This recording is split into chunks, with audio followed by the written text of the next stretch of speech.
Frédéric Rouvillois, merci d'être venu me faire visite. Paul-Marie, je suis enchanté que vous m'ayez invité. Je le fais en public, si je peux dire, vous remercier pour m'avoir fait lire il y a très longtemps ce livre, L'invention du progrès, qui a eu d'ailleurs un rejeton aux éditions CNRS. Le premier, c'est aux éditions Quimé. C'est le même, hein, c'est la réédition. Oui, oui. Ah, c'est très chic. C'est très chic. Quelques années plus tard, au CNRS, L'invention du progrès, c'est un des livres, je vous l'ai déjà dit, mais je me répète, qui m'a le plus marqué. Et c'est comme ça que je vous ai rencontré, il y a quoi? Il a une trentaine d'années à peu près. Oui, dans ces eaux-là. Enfin, la première édition, donc c'est à partir de ma thèse de doctorat. C'est une thèse de doctorat. Voilà. Et le bouquin est paru en 96. 96, ah bon? Donc ça fait un petit... Ah, je croyais qu'on se connaissait depuis plus longtemps que ça. Mais 96, voilà. Ça fait pas loin de 30 ans quand même. Hein. Oh, bon, ça fait 30 ans, une poussière dans les siècles. Absolument. Alors, justement, à propos des siècles, ce livre m'a beaucoup apporté parce que j'ai compris, d'un seul coup, à vous dire, j'ai compris ce qui se passait dans la tête de nos contemporains. Oui. Une espèce d'obsession du progrès et cette idée... Toutes les générations, et même quelquefois plusieurs générations de suite, pêchent par un préjugé bête. Personne n'y réfléchit. Tout le monde pense que demain sera meilleur qu'hier, que l'humanité est partie sur une ligne linéaire qui va la porter vers on ne sait trop quel nirvana, d'où a débouché le marxisme, le socialisme et bien d'autres choses. Le progressisme, oui, l'idée qu'on pourrait même faire un homme nouveau, qui a vraiment traversé depuis le XVIIe siècle, parce que vous référez ça, on va y revenir au XVIIe siècle, et qui a labouré beaucoup de siècles. Je me demande même si on ne peut pas, alors j'attaque sur un gros sujet, si on ne peut pas dire que les totalitarismes, d'ailleurs, c'est le sous-titre du livre. C'est le sous-titre du livre, aux origines de la pensée totalitaire, y compris le nazisme, ne sont pas des rejetons de cette idée progressiste qui va si loin qu'on pense créer un homme neuf. Tout à fait. En fait, c'est le... Vous êtes très gentil de l'avoir mis en avant. C'est effectivement ma thèse de doctorat, mais c'est aussi mon premier livre, le premier livre que j'ai publié en 96. Mais c'est un peu le point de départ en fait de tout ce que j'ai, de tous mes travaux subséquents, si je veux dire, ou en tout cas de l'essentiel. Et notamment, effectivement, j'ai beaucoup travaillé sur l'utopie et sur la combinaison des deux, de l'utopie et de l'idée de progrès. Donc l'idée de progrès, c'est l'idée selon laquelle tout ce qui touche à l'homme doit s'améliorer nécessairement au fil du temps. Et qu'on ne peut rien rester tranquille, laisser tranquille, que tout doit y participer. Voilà. En quoi c'est totalitaire. Tout y participe, c'est ça. C'est pas uniquement, effectivement, l'art dentaire ou le progrès médical ou la pédicure ou la je sais pas quoi. Tout. C'est tout ce qui touche à l'homme, en fait, tout ce qui touche à l'agir humain, à l'action humaine, doit s'améliorer nécessairement. C'est-à-dire, on est absolument sûr que ça va s'améliorer. On est sûr que, même s'il peut y avoir des petits couacs par-ci par-là, que les petits-fils seront supérieurs aux grands-pères. Voilà. Et que leurs petits-fils leur seront supérieurs, etc., etc., sans qu'on puisse assigner à ce mouvement de terminus. Et donc, on voit immédiatement ce à quoi ça amène. Hein. C'est d'ailleurs, j'avais intitulé comme ça la première partie de ma thèse, c'est « Vous serez comme des dieux ». En fait, c'est la fameuse promesse que le serpent fait, biblique, que la mauvaise promesse que le serpent, donc le Satan, fait aux hommes, de devenir comme des dieux. Et là, voilà, cette vision des choses, cette vision de l'histoire, leur promet effectivement cette absolue, cette quasi-divinité qui va sur un autre plan, se réaliser dans la thématique de l'utopie. L'utopie, c'est l'idée que l'homme peut construire un système parfait, totalement à sa mesure. Comme si lui-même était parfait. Comme si lui-même pouvait accéder à la perfection. Et donc la combinaison des deux, c'est tout simplement le système totalitaire. Et j'ai ensuite pas mal travaillé sur d'autres. Par exemple, j'ai écrit il y a quelques années un livre qui s'appelle Crime et Utopie sur le nazisme, pour montrer que le nazisme était une combinaison des deux. et que le nazisme était une utopie, de manière absolument incontestable, si on reprend les critères de cette utopie. Et si on reprend par ailleurs les discours nazis, il y a beaucoup de gens qui se contentent de regarder les effets sans voir les idées, voilà, les discours des uns et des autres. Voilà. Il y en a un qui le fait très bien, c'est Yann Chapoutot en ce moment, qui, je ne sais pas si vous suivez ses livres, c'est un peu sa thèse, que le nazisme est un hyper-progressisme. Y compris en ce qu'il est aussi inspiré par certaines pensées d'outre-Atlantique. Alors vous allez trouver là un penchant obsessionnel, si vous voulez. Mais la photo de Ford, pendant des années jusqu'à la fin, figurait dans Ford du Fordisme américain, et figurait en bonne place dans le bureau d'Hitler. Oui, mais c'est assez. Voilà, on est clairement.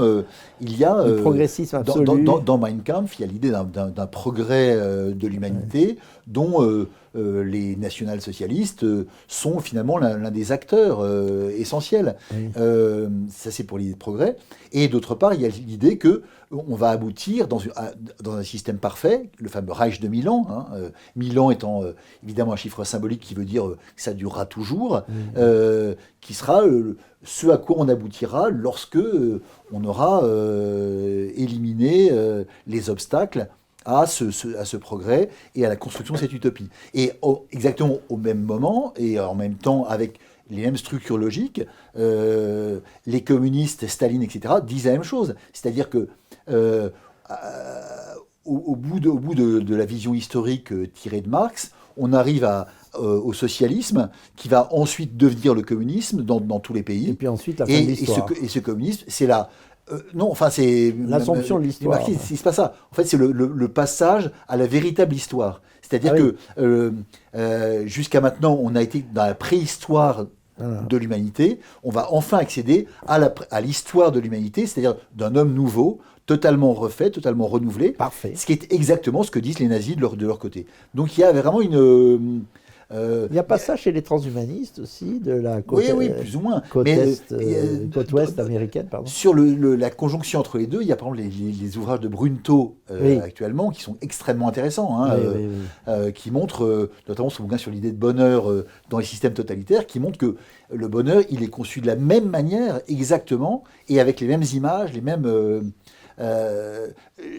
de part et d'autre, si j'ose dire, c'est du côté des nazis et du côté de l'utopie national-socialiste et du côté de l'utopie socialiste ou communiste. Et quant à l'utopie qu'on appelle bêtement libérale, parce qu'elle n'est pas libérale, mais qu'on appelle au nouveau conservateur techno-progressiste, c'est-à-dire le transhumanisme, il y a à peu près la même conception du bonheur. C'est un peu 1984 aussi. Il y a un troisième totalitarisme là, qui nous emporte, nous, en ce moment. Non, mais il y a un troisième, il y en a eu et il y en aura d'autres.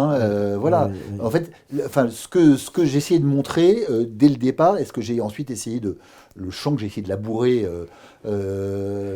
plus ou moins péniblement au fil des années de mes bouquins successifs, même s'il y a d'autres choses qui m'ont intéressé, mais c'est ça, c'est-à-dire que cette idée qui nous gouverne finalement, qui gouverne l'Occident depuis le XVIIe siècle, depuis Descartes, combinée à la thématique de l'utopie, c'est-à-dire... Et de la modernité. Et de la modernité, elle nous conduit directement vers les systèmes totalitaires qui peuvent être plus ou moins dissimulés, plus ou moins violents, plus ou moins... mais qui sont, au fond, tous... C'est vieux comme l'homme, au fond. Vous auriez pu, d'ailleurs, sur la couverture, on voit une pyramide, je ne sais pas pourquoi, on aurait pu mettre la tour de Babel. Parce que justement... c'est le mythe de Babel, un petit peu, non ? C'est-à-dire que l'homme peut élever une tour si haute. En fait, la Genèse nous met en garde dès ses premières pages qu'il défie Dieu et que la tour s'effondre et que ces utopies sont toujours... Mais alors justement, vous n'avez pas regardé attentivement l'illustration, parce que en fait, cette illustration que j'adore, effectivement, que j'avais choisie exprès pour ça, c'est en fait un dessin d'un architecte révolutionnaire qui s'appelle Louis-Étienne Boulet, qui décrit, enfin qui dessine ce que serait donc le cénotaphe de Newton, donc un hommage humain à un humain qui a fait progresser les hommes. Donc on est tout à fait dans la thématique du progrès, dans la thématique de l'utopie aussi, parce qu'il y a cette dimension cette dimension géométrique qui est tout à fait caractéristique. Gnostique presque.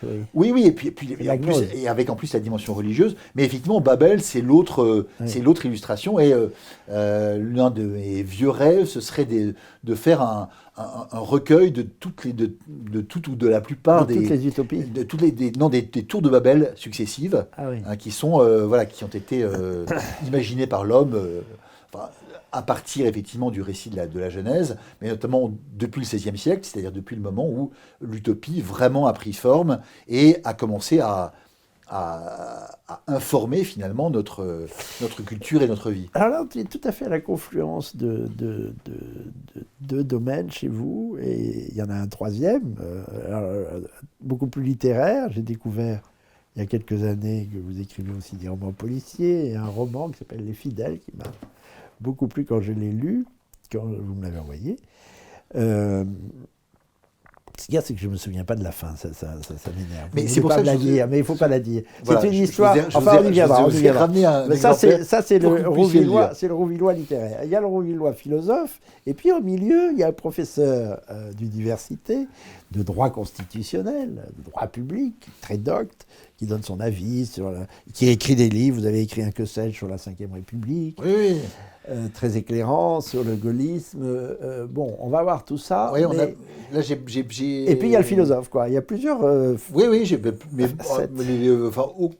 Les trois se rejoignent parce qu'en fait les trois veulent, se situent dans la veine conservatrice finalement que vous illustrez si brillamment et si vaillamment. Avec le nouveau conservateur auquel vous avez collaboré en écrivant un article qui s'appelle l'urgence conservatrice. Le conservatisme, c'est une urgence parce que, comme nous le disions à propos du progrès, ça va tellement vite qu'à force de lancer l'humanité sur ce qui n'est pas elle et l'homme sur ce qu'il ne peut pas être, et à verser donc dans une sorte de totalitarisme pour que la chaussure entre dans le pied, même si elle ne peut pas entrer dans le pied, on finit par détruire tout.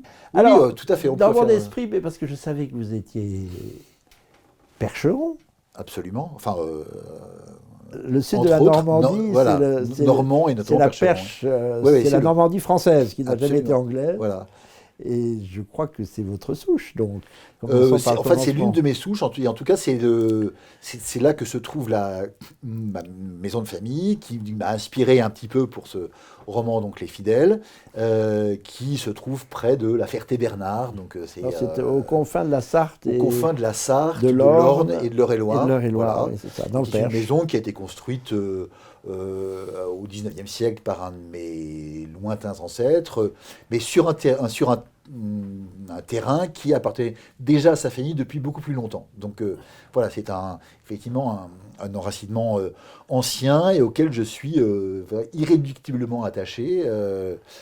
Pour l'instant, c'est entre les mains de mes parents et d'oncles et tantes.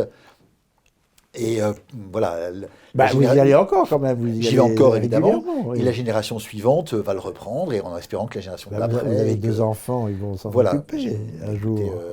J'espère que ce sera le cas. Mais en tout cas, c'est. Pour moi, le mot racine, c'est pas juste un mot en l'air. C'est quelque chose qui s'incarne. Et je pense que c'est en le vivant comme ça que je le perçois aussi fort, et que le premier vrai roman que j'ai écrit, j'avais déjà écrit une sorte de petite dystopie dans les années 2000, mais qui s'appelait Imagine, mais vous l'avez pas celui-là. Je vous l'offrirai. Je suis pas prêt de l'avoir. Je vais le rééditer.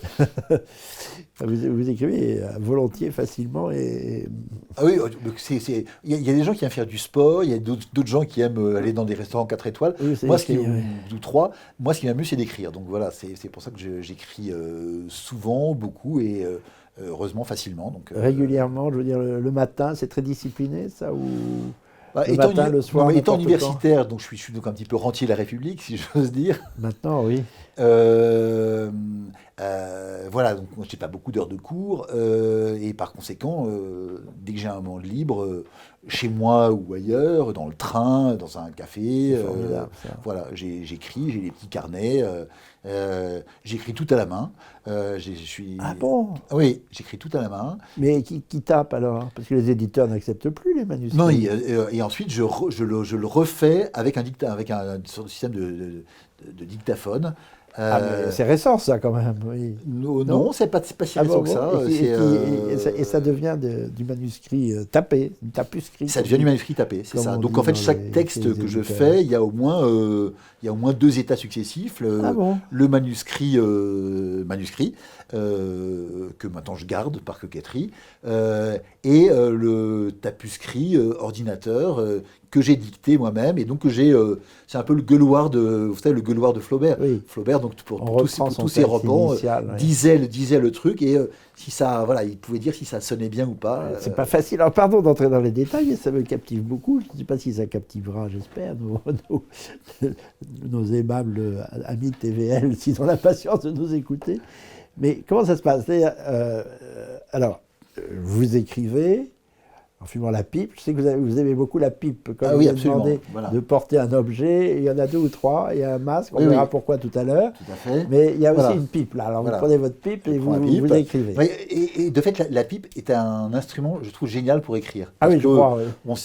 Finalement, on s'isole. La fumée vous enferme en vous-même un peu. Voilà, c'est un peu ça. Alors, je me rappelle un temps que les moins de 20 ans, etc., qui était quand on avait le droit de fumer dans le train, ou plutôt de fumer dans certains wagons. Je ne sais pas si vous vous rappelez ça. Mais on fumait où on voulait avant. Oui, mais d'abord on fumait où on voulait. Et ensuite, il y avait certains wagons qui étaient réservés aux fumeurs. Oui.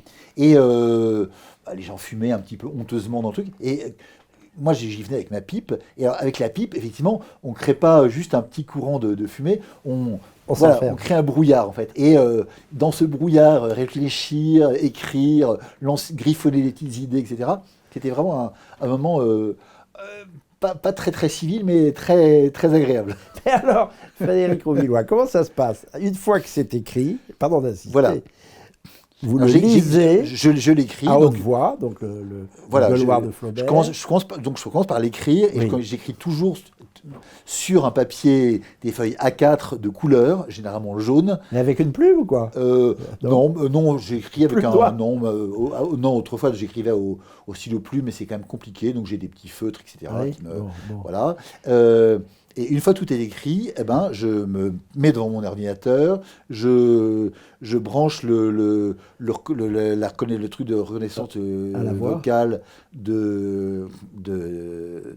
d'Apple. Oui. Voilà, j'ai un Mac, et voilà, c'est parti. Il faudrait que vous montreriez. Oui, je vous montrerai, mais je ne vais pas si vite, moi. Et alors, quand on n'est pas content de la phrase que l'on dit à haute voix, comment faites-vous? On refait la phrase, mais donc on arrête l'appareil. Non, mais là, je peux le faire sur le. Voilà. Moi, ce qui m'est impossible, c'est de taper sur. D'abord, ce qui m'est impossible, c'est de faire un truc directement. Il faut le passage par l'écrit est pour moi absolument indispensable. Oui. Je griffonne, je rature, etc. Oui. Et ensuite, une fois que c'est fait, par contre, modifier une phrase ou un paragraphe dans un texte écrit, ça pose à l'ordinateur, ça pose aucun problème. Mais voilà, c'est taper sur la longue durée, je suis très gourd avec mes petits doigts, donc ça, j'y arrive absolument pas. Il y a beaucoup de choses que je ne peux pas faire à la main. Enfin, dans le même ordre d'idée, je n'ai pas mon permis de conduire, vous savez. Malheureux homme. Moi non plus d'ailleurs. Moi, on me l'a pris, c'est autre chose. Oui, moi, on ne me l'a jamais donné. Hein.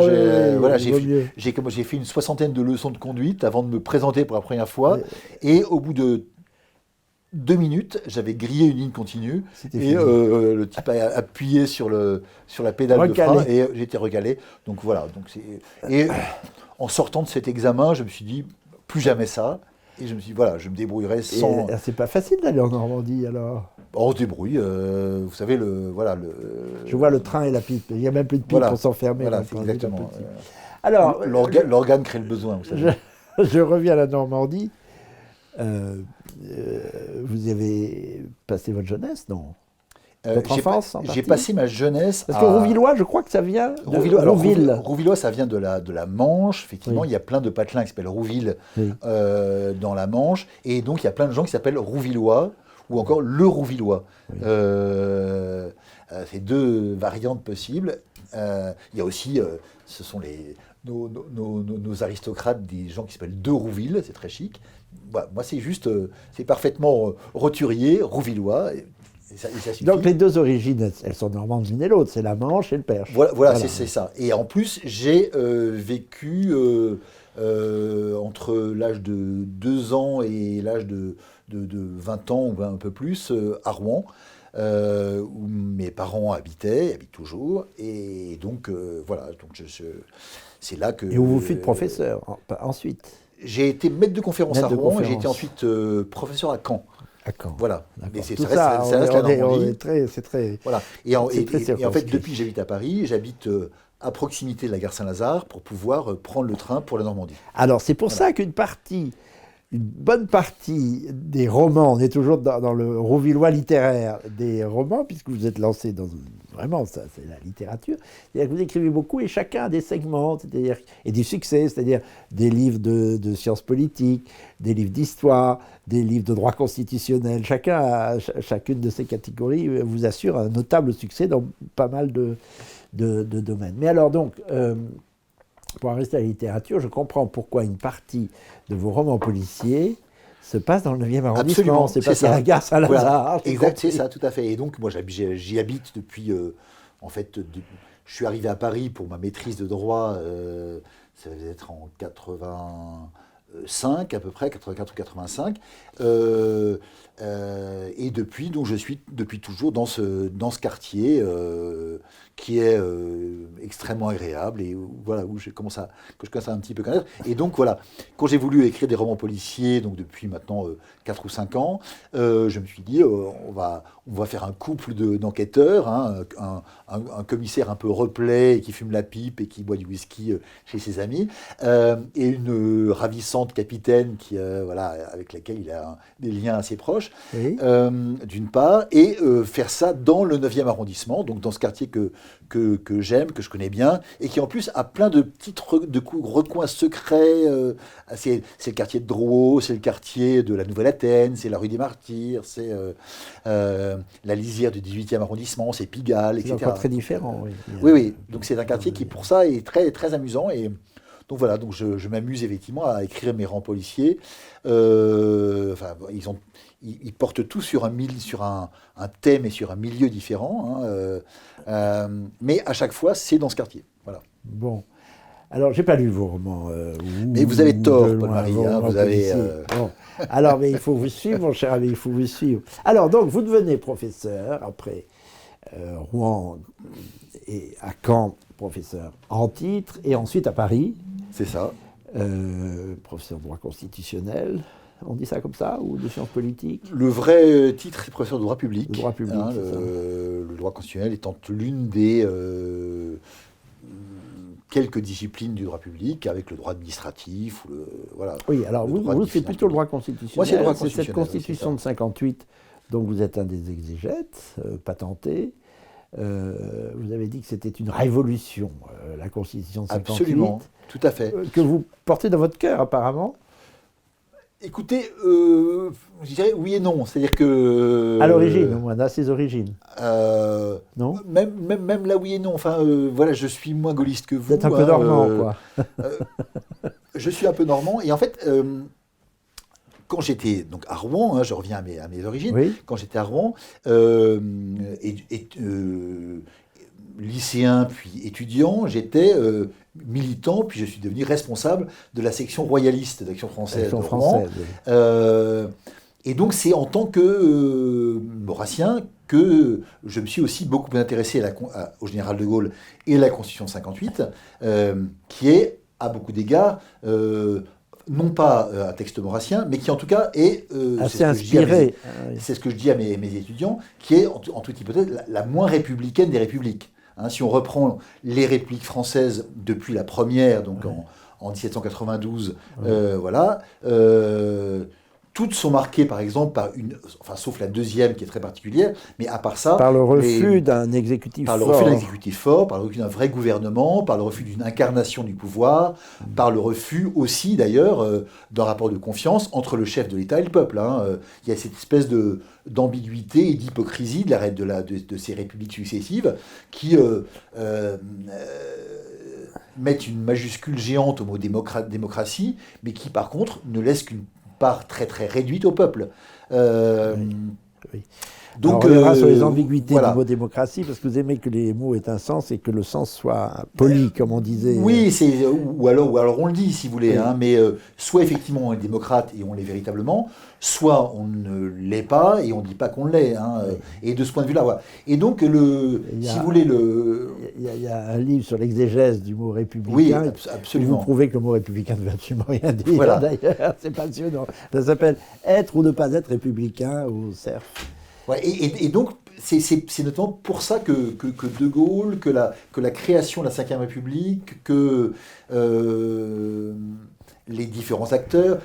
par exemple, à un moment donné, je me suis... alors, j'ai écrit, effectivement, mon premier livre que j'ai publié, c'est donc L'invention du progrès, donc sur la ma thèse, et le deuxième, c'était un livre sur les origines de la Ve République, dans lequel j'étudiais notamment les idées des principaux constructeurs de cette Constitution, le général de Gaulle, René Capitan, qui est un peu le juriste de la bande, et aussi Michel Debré. Je me suis beaucoup intéressé.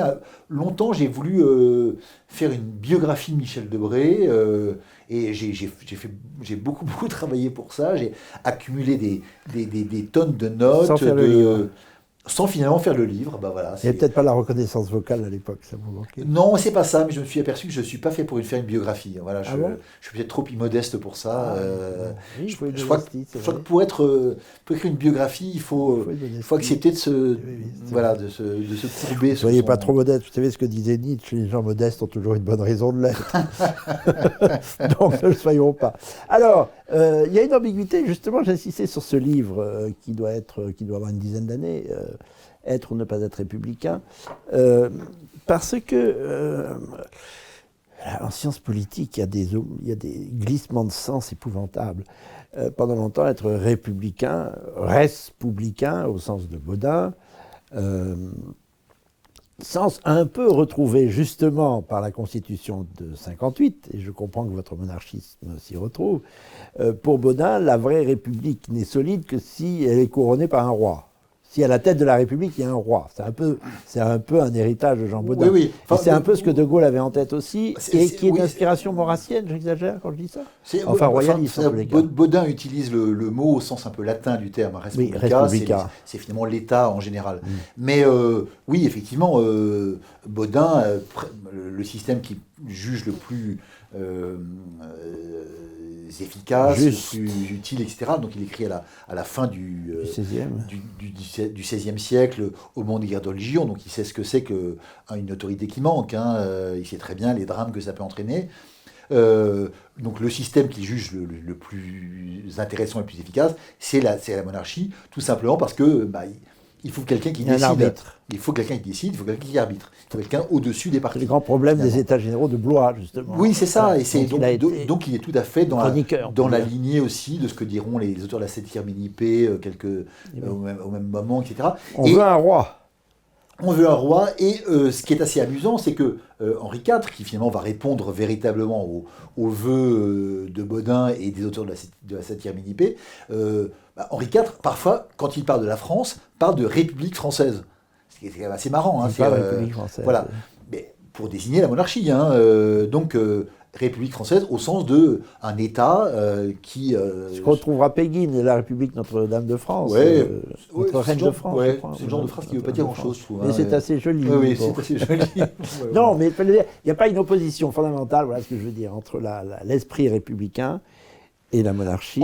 Disons qu'entre un certain esprit républicain, gaulliste par exemple, qui considère qu'effectivement, il faut quelqu'un qui incarne le pouvoir et quelqu'un qui décide. Lorsque De Gaulle, finalement, condamne le système de la Troisième République, par exemple, dans ses mémoires de guerre, il le condamne en disant que au fond, si le président Lebrun n'avait pas été impuissant, n'avait pas été les mains liées par la Constitution, on aurait évité peut-être la catastrophe. En tout cas, on ne se serait pas retrouvé dans cette situation. Et puis il avait une inspiration monarchiste, une culture monarchiste quand même. Il a vu bien sûr, jusqu'en 1938, c'était un homme de l'Action française en réalité. Et son père était un bienfaiteur de l'Action française. Et d'ailleurs, je vous signale... Même au-delà. C'est-à-dire que, oui, même au-delà, bien sûr. Vous savez, quand il devient secrétaire d'État dans le gouvernement Paul Reynaud... Oui, il est salué par l'Action française. Il est salué par l'Action française, et pas par n'importe qui, par Maurras lui-même. Par Maurras lui-même, qui dit « On voit De Gaulle entrer au gouvernement de Paul Reynaud, la France est sauvée ». Il ne va pas aller jusque-là, mais il dit on a enfin quelqu'un de bien, et il laisse entendre que jusqu'à maintenant, on n'a pas le droit de dire qu'il était aussi proche de nous. Et donc voilà, c'est. Et je veux dire, De Gaulle, à ce moment-là, il a presque 50 ans. Il a 50 ans. Vous et moi, on sait qu'à 50 ans, on ne change pas d'idée. Enfin, on ne devient pas quelqu'un de nouveau à 50 ans, ça n'existe pas, ça. Ou alors, vraiment, c'est parce qu'on est frappé par une maladie mentale. De Gaulle, il est monarchiste en 39, il est en 40, et au fond, vous savez, dans les Mémoires de guerre, à un moment donné, il décrit la façon dont il dirige la France libre. Oui. Et il part d'une espèce de monarchie. Oui, il l'a dit. Donc voilà. Et ensuite, une fois qu'il a construit la Ve République, il l'a décrit à plusieurs reprises comme une monarchie républicaine, comme une monarchie populaire, à la fois dans les discours publics, dans ce qu'il raconte à Perfit, mais aussi, par exemple, j'y pense, c'est d'actualité, dans certaines lettres à son fils, Philippe. Il parle d'une monarchie populaire. Et donc voilà, on est vraiment très clairement, alors c'est pas une monarchie héréditaire, dans la même veine, effectivement, mais c'est une monarchie dans la mesure où De Gaulle comprend que pour qu'un système fonctionne, et notamment pour qu'il fonctionne dans les temps agités qui sont les nôtres finalement depuis le début du XXe siècle, eh bien il faut une autorité incarnée, une autorité, il ne faut pas de hiérarchie à la tête de l'État, comme il dit dans un de ses grands discours. Et alors, beaucoup de choses là-dessus. D'abord une anecdote que l'on doit à Daniel Cordier, puisque vous me faites penser à propos de l'Action française saluant l'entrée le 5 juin 40, je crois, du général de Gaulle, à peine général d'ailleurs, dans le gouvernement Reynaud. Daniel Cordier, qui était un grand, comme vous, très jeune, un militant d'Action française, j'ai oublié de dire, vous l'avez dit à l'instant, vous êtes un vieux militant d'Action française et un grand maurassien devant l'éternel, mais on va y venir. Cordier, donc, à 20 ans, depuis Biarritz ou Saint-Jean-de-Luz, veut absolument rejoindre avec ses amis d'Action française, Londres, parce qu'il est sûr d'y retrouver le général de Gaulle et Charles Maurras. Hélas, je dis hélas, je ne sais pas si vous le dites aussi, Charles Maurras oui, non, mais bon, n'a pas fait ce que beaucoup de monarchistes ont fait, c'est-à-dire rejoindre de Gaulle. Oui, bon, ceci dit, à sa décharge, partielle. Il a 72 ans à ce moment-là. À l'époque, vous savez que voilà, 70 ans, c'était le bout du bout, oui. Quelqu'un qui a 65 ans, c'est l'âge moyen, je crois. On vit jusqu'à 65 ou 66 ans à l'époque. Même pas. Même pas 65 et donc 72 ans, il a déjà dépassé largement. Oui. Et puis il était sourd aussi. Il est sourd, il est vieux, il a le sentiment qu'il faut qu'il s'occupe quand même de l'Action française, à tort ou à raison. Bon, et en plus, effectivement, je pense que... il a eu peur de diviser les Français aussi, c'était ça. Oui, mais par ailleurs, il y a plusieurs ouvrages historiques assez récents qui ont montré que il bascule et en fait malheureusement il est tellement frappé par ce qui se passe, par la catastrophe, par la débat, etc., que il va pendant plusieurs années il déconne un peu. Enfin voilà, osons dire le mot. Mais alors l'Action française se rattrape, si on peut dire, en 58 en faisant voter oui au référendum de 58 en faveur de la nouvelle Constitution.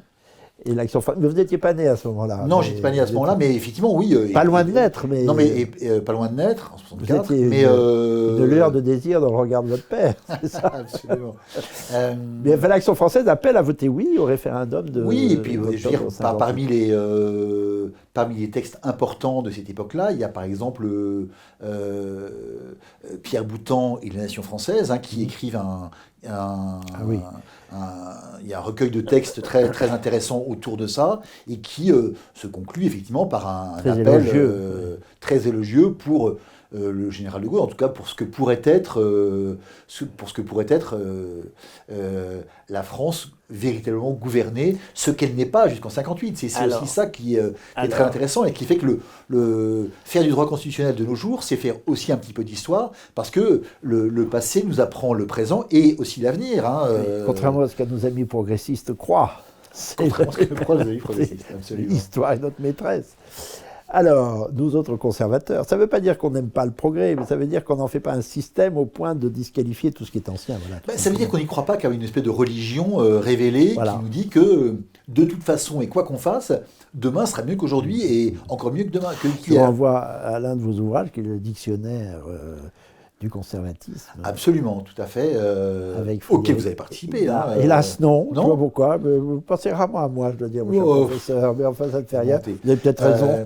Oui, c'est un gros bouquin qu'on a fait avec mes amis, qu'on a co-dirigé avec mes amis Christophe Boutin et Olivier Dard. Vos complices de nombreux ouvrages collectifs. Plusieurs ouvrages collectifs. Donc, c'était le premier de la série, c'est le tir du conservatisme, a suivi ensuite le progressisme, du populisme, puis du progressisme. Le tout aux éditions du Cerf. Et voilà, on a fait quelque chose qui existe en fait nulle part ailleurs. C'est-à-dire une espèce de tableau général, finalement, en 3 gros volumes qui font chacun plus de 1200 pages. Une espèce de tableau général des idéologies du moment, en quelque sorte, un peu comme toute chose égale par ailleurs, comme Taine a pu le faire dans son histoire de France contemporaine. Mais alors quand même, je vais vous poser une question, justement sur ce qui me préoccupe beaucoup, qui a été un drame du général de Gaulle, à mon avis. En tous les cas, c'est aujourd'hui un drame pour tous. Il s'agit de trouver un arbitre. C'est un peu ce qui manquait aux États généraux de Blois, je crois que c'est 1574 ou 78, je ne sais pas exactement la date. C'est ce qui manque très souvent à la France, c'est ce qui manquait dans les années 30, donc c'est plein de Gaulle.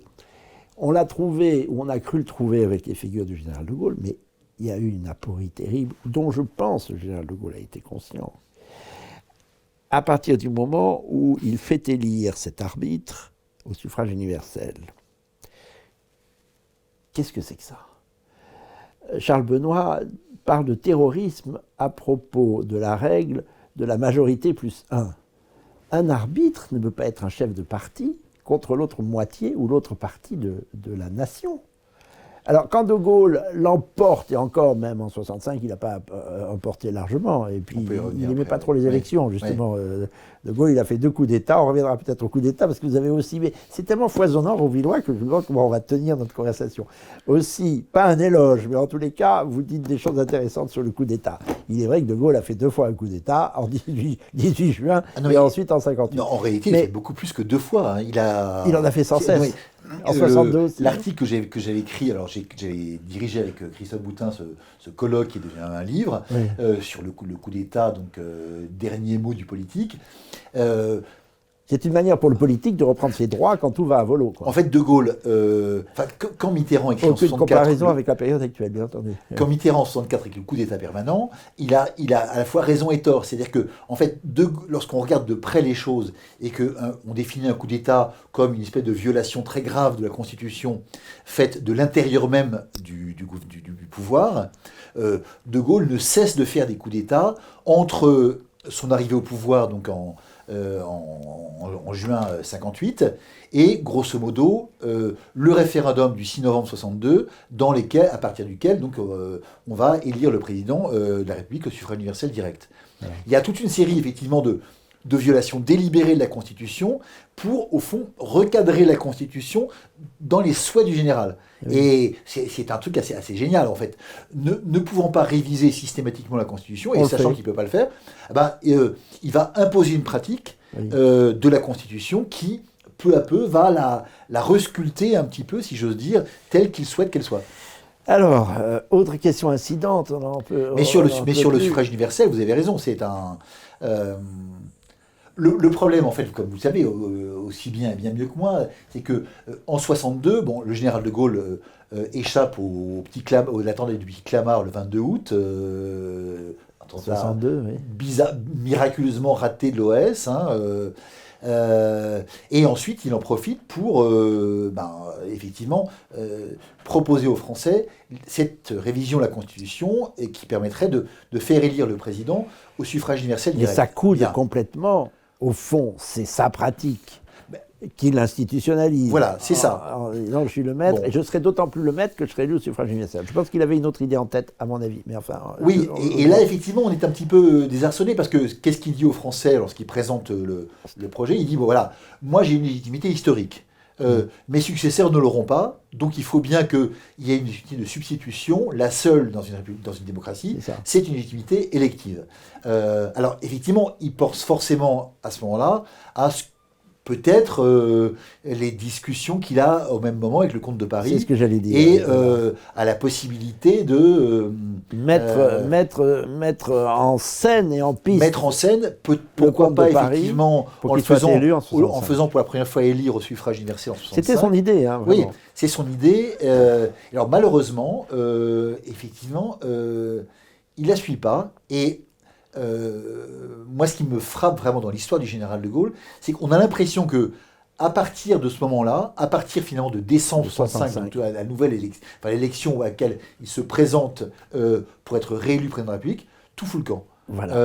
Tout fout le camp. D'abord à sa plus grande stupeur, il n'est pas élu au premier tour, alors qu'il avait toujours obtenu des scores de plus de 60%. Et ça, c'est dramatique, parce que le président, du coup, il ne s'impose pas. Voilà, il n'est pas le président, il faut le répéter sans fin. Voilà. Je suis le président de tous les Français parce que, comme dit Monterland, c'est quand la chose manque qu'il faut mettre le mot. Voilà. Il n'est plus le président de tous les Français. Il ne s'impose plus, finalement, il n'a plus la majorité absolue que grâce au subterfuge du deuxième tour, avec 2 candidats en lice, qui fait que forcément, mathématiquement, il y en a un qui a la majorité absolue. Oui. Mais ce qui crée d'ailleurs la droite et la gauche. Voilà. On m'a souvent dit que l'union des droites était une folie, mais elle est inscrite justement dans cette constitution, et à 2 tours, qui oblige la droite à s'unir parce que la gauche s'unit. Bon, la gauche s'unit, mais la droite la gauche l'emporte sans cesse. Voilà, donc voilà, cette bipolarisation. Mais voilà, et c'est tout à fait contraire à l'esprit des origines de la Constitution. Et au fond, la malédiction du général de Gaulle, c'est à partir de ce moment-là, à partir du jour où il décide de se présenter. Parce qu'ensuite, tout fout le camp, comme je vous dis. En 65, il n'est pas élu au premier tour, donc il est complètement traumatisé, au point que, vous vous rappelez, il ne veut pas se présenter au deuxième tour. Oui, pendant quelques heures, il faut que tout le monde défile au téléphone. Voilà, c'est ça. Tricot, Burin des Rosiers, en général, vous ne pouvez pas... Michel Droit, qui ensuite va le... Ouais. Oui. Mais tous ces gens-là vont finalement emporter le truc, mais... le ressort est cassé. On voit bien. Ensuite, effectivement, en 66, il y a les problèmes avec l'Europe, le compromis de Luxembourg. C'est encore un autre problème. C'est encore un autre problème. Mais ensuite, je continue. Ensuite, grand problème de sciences politiques, il s'en sort par le verbe ensuite. Oui, enfin, pas vrai, à peine. Je veux dire, en 67, il y a les élections législatives qui sont... Une voix. Oui, voilà, c'est ça. Il manque d'être battu et les gens se demandent comment il va faire. À l'Assemblée, il n'a plus qu'une voix de majorité. Est-ce qu'il va partir? Est-ce qu'il va utiliser l'article 16? Enfin, il y a tout un... Ensuite, il y a 68. Ça se dérègle. Non seulement mai 68, Baden, etc., mais aussi le sentiment de trahison par Pompidou et le fait qu'il vire Pompidou comme Premier ministre. Et puis ensuite, il y a l'espèce de « je t'aime moi non plus » du référendum d'avril 69, où finalement il dit aux Français, il se dit, bon voilà, je tente tout pour oui tout. C'est non, quoi. Je leur propose un référendum si c'est complètement emmerdant et qui ne va en soi mobiliser personne. S'ils sont d'accord pour continuer avec moi, oui, c'est ça. Il y a une espèce de rapport, presque un espèce de rapport amoureux finalement. Tu veux ou tu veux pas. Oui. Si tu veux, tant mieux. Si tu veux pas, tant pis. Là encore, beaucoup de choses à dire. Vous êtes un peu loin. Resservez-vous, monsieur le professeur, parce que votre verre est presque vide. Ça va me permettre de parler, parce que d'habitude, c'est moi qui coupe, par exemple, mon patronyme. Mais là, je trouve que j'ai trouvé mon maître. Bien, au moins, on ne m'engueulera pas, parce que j'interromps indûment mes invités. Mais tout ça me passionne, évidemment. Ça devrait être passionnant, mais là, il y a 2 choses. D'ailleurs, en rendant hommage au général de Gaulle, au moins à sa pratique, il y a quelque chose d'assez intéressant qui revient sous votre plume souvent, c'est que le droit n'est pas le sacré, le nouveau sacré. Il y a des gens, c'est la gauche ça, qui sacralise le droit, peut-être que le droit a pris la place de Dieu, d'où les droits de l'homme, etc. Dans un premier temps, je pense que dans l'histoire de France, c'est la langue qui peu à peu devient le premier sacré laïque. C'est comme ça qu'on crée l'Académie française et que les académiciens sont dits immortels, etc. La langue supplée. Et ensuite, à partir de la Révolution française, c'est le droit. Le droit est sacré. Mais chez vous, professeur de droit, pourtant, de haute volée, vous considérez que le droit doit être remis à sa place, qui n'est pas la première. Ah non, qui n'est pas du tout Le premier, c'est le bien commun. Hein. Bien sûr, et qui n'est pas du tout la première. Il dit De Gaulle souvent, d'ailleurs. Tout récemment, j'ai fait un petit papier pour Valeurs Actuelles sur la constitutionnalisation de l'IVG. Voyez, et notamment, j'ai repris la phrase qu'on entendait sur toutes les radios et toutes les télévisions par des gens pétris d'admiration, tremblants de joie, etc., qui nous disaient la France est le premier pays à avoir inscrit l'IVG dans le marbre de la Constitution. Et ah oui, la formule, oui. La formule, notamment ce qui m'avait amusé, ce que j'ai un petit peu tapé dans mon article, c'est le terme le marbre de la Constitution. Ce qui est vraiment quelque chose qui montre qu'on n'est pas juriste. Parce que quand on connaît le droit, moi, c'est ce que je dis dans mon article, il faudrait plutôt dire le beurre de la Constitution. Parce que une Constitution, c'est comme une plaque de beurre, quoi. C'est effectivement, on trace n'importe quoi dessus, aussi facilement et aussi rapidement qu'on veut, sans compter qu'on peut l'interpréter de mille manières différentes. Oui, alors, et que, surtout depuis les réformes qui ont mis le Conseil constitutionnel au centre bien sûr, de tout. Voilà, autre sujet auquel vous avez consacré plusieurs livres. On n'arrivera pas à tout traiter. Non, bien sûr. Le pouvoir des juges. Mais revenons sur ce que nous disions à propos du droit, c'est très intéressant. Non, bien sûr. Et ce marbre de la Constitution. Il n'y a pas de. Voilà, moi, à la suite de ça, j'ai expliqué à mes étudiants, voilà, les métaphores, c'est toujours sympa, hein, ça fait plaisir, mais si on veut parler du droit en général, des règles de droit en général, et de la Constitution en particulier, les métaphores minérales sont totalement aberrantes. Il faut utiliser des métaphores biologiques ou zoologiques. Mais voilà, une constitution, ou un texte juridique, c'est comme un être vivant finalement. Il naît et ensuite il va se transformer en permanence au cours du temps, au cours de la pratique, qui va le modifier sans arrêt jusqu'au moment où il disparaît. Oui. La Constitution, c'est ça, quoi. Sans compter qu'il y a beaucoup de journalistes qui ont la tête légère et qui se prennent les pieds dans le tapis, parce qu'il y a deux images. Hein. On coule dans le bronze de la Constitution, ou alors on sculpte dans le marbre. J'ai entendu un journaliste d'une radio prétendument française et prétendument cultivée, si vous voyez de quelle radio je parle, qui disait l'autre jour, à propos de la constitutionnalisation de l'avortement, on l'a coulé dans le marbre de la Constitution. Ah, c'est pas mal ça. alors qu'il fallait dire couler dans le bronze, évidemment. Voilà, sculpté dans le marbre. Bon, bref. Vous savez, il y a une phrase très célèbre du général de Gaulle qui dit qu'une constitution, c'est des institutions, un esprit et une pratique. Et oui. Hein, et au fond, on peut pas imaginer une constitution ou un texte juridique quelconque sans ces trois éléments. La pratique. L'esprit qui l'anime, voilà. L'institution, c'est-à-dire le texte même, la lettre de la loi, et enfin la pratique qui va la modifier en permanence en fonction des besoins, etc. De Gaulle est fondamentalement pragmatique, comme vous savez. Alors vous bien, dites ça à vos élèves.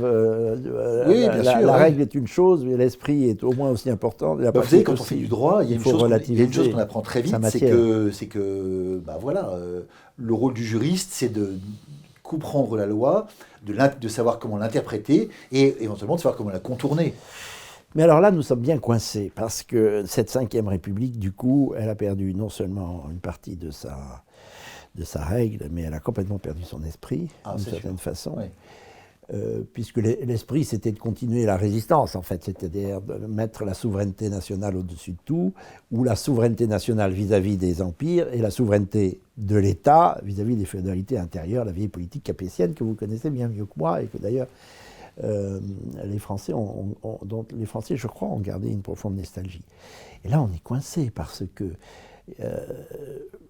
le président n'étant plus un arbitre, De Gaulle ayant raté son coup en mettant en piste le comte de Paris, tout devient bancal et les réformes successives n'ont fait qu'aggraver le problème jusqu'à rendent notre République méconnaissable. Là, vous avez beaucoup parlé là-dessus. Notamment, il y a quelque chose sur quoi vous avez insisté, c'est très intéressant parce que ça rend la vieille alliance du prince, enfin du roi et du peuple contre les féodaux, grand ressort de la politique capétienne, c'est les signatures de maire pour la présidentielle. Alors là, vous avez écrit de très belles pages contre la réforme de Giscard qui fait passer de 100 à 500 le nombre des parrainages. C'est tout à fait caractéristique. En fait, on a fait trois petits bouquins avec Christophe Boutin qu'on a publié à la Nouvelle Librairie, dans une collection qui s'appelle Le Petit Livre Noir. Et le premier, c'est sur les parrainages, le deuxième sur la proportionnelle, et le troisième sur le référendum. Mais en fait, les trois disent la même chose. C'est-à-dire que voilà, il y a le peuple dessaisi. Il y a une espèce de dépossession du pouvoir par une oligarchie, qui est une oligarchie conçue sous différentes formes, mais qui va totalement, effectivement, à l'encontre de l'esprit de la Ve République. Voilà, à la limite, on dirait... pourquoi pas? Mais en tout cas, ce n'est pas du tout ni l'esprit ni la logique de la Ve République, qui est une logique, je dirais, à la fois démocratique et monarchique. Quand De Gaulle dit que la Ve République, c'est une monarchie populaire ou une monarchie républicaine, c'est ça qu'il veut dire. C'est-à-dire l'alliance du prince et du peuple. Et le grand sujet, c'est la légitimité, en réalité. C'est la légitimité, et de savoir si l'État est légitime aux yeux du peuple parce qu'il le soutient. Et parce qu'il le défend, et parce qu'il le protège. Oui, en tant que prof de droit constitutionnel, il y a deux trucs que De Gaulle a oublié de faire, ou qu'il a mal fait, dans la Constitution, et qui, à mon avis, entraîne beaucoup de conséquences catastrophiques. La première, c'est qu'il n'a pas précisé que le président de la République était politiquement responsable, notamment lorsqu'il n'a plus la confiance du peuple. Effectivement, il est battu aux élections, éventuellement, lorsqu'il peut s'y représenter. Il doit partir. Mais l'idée de Gaulle, c'est que le président, s'il a des pouvoirs aussi importants, c'est parce qu'il a la confiance du peuple. Et cette confiance, elle se mesure non seulement, évidemment, dans l'élection présidentielle, mais à tout moment. Et notamment lors des élections législatives et lors de référendums que De Gaulle souhaitait fréquents. Voilà. Et si on les perd, on s'en va. Et si on les perd, on s'en va. Le problème, c'est que cette règle que De Gaulle a réaffirmée pendant tous ses mandats et qu'il a lui-même appliquée en 69 en quittant le pouvoir après avoir été battu au référendum, elle ne figure pas dans la Constitution et donc c'est une sorte de coutume non écrite mais qui a été volontairement oubliée et niée par ses successeurs. C'est bien qu'on finit par avoir des présidents, poursuivez, pardon, voilà, des présidents sans légitimité. Et des présidents de cohabitation, c'est pour ça. Et l'autre chose qu'il a oublié, ou plutôt qu'on lui a fait mettre dans la Constitution, et qui, à mon avis, est lourd de catastrophes, c'est un peu un petit peu technique, mais à peine, c'est le fait qu'on puisse réviser la Constitution sans passer par le référendum, sans passer par le peuple. Ce qui n'est pas logique. L'article 89. Voilà, c'est ça. Logiquement, c'est le peuple, et qui est juridiquement l'auteur de la Constitution, qui doit seul pouvoir donc la modifier. C'est l'article 89 alinéa 2, c'est la voie normale, sauf qu'il y a une voie de traverse. Le 11. Non, c'est l'article 89 alinéa 3 qui permet de réviser la Constitution, non pas en faisant appel au peuple, mais avec le Congrès. Ah oui, à la majorité des 3/5.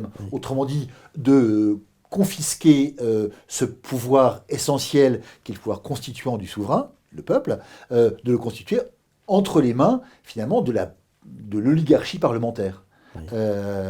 Et ça change tout. Oui, alors, c'est pas si technique que ça, c'est très politique. Oui, c'est très politique. Cet article 89, là. L'article 89 est très politique, et donc, voilà, il y a... si vous voulez, dans l'esprit des constituants, dans l'esprit du général de Gaulle, en 58, les choses sont totalement claires, et d'ailleurs, c'est comme ça c'est ce qui figure dans la lettre même de l'article 89. Oui. Il y a, quand on veut réviser la Constitution, puisque celle-ci a été faite par le peuple, il y a une solution normale, c'est faire appel au référendum. Bon, vous savez, c'est la technique, il faut avoir la majorité dans les deux chambres, et ensuite, c'est ratifié par référendum.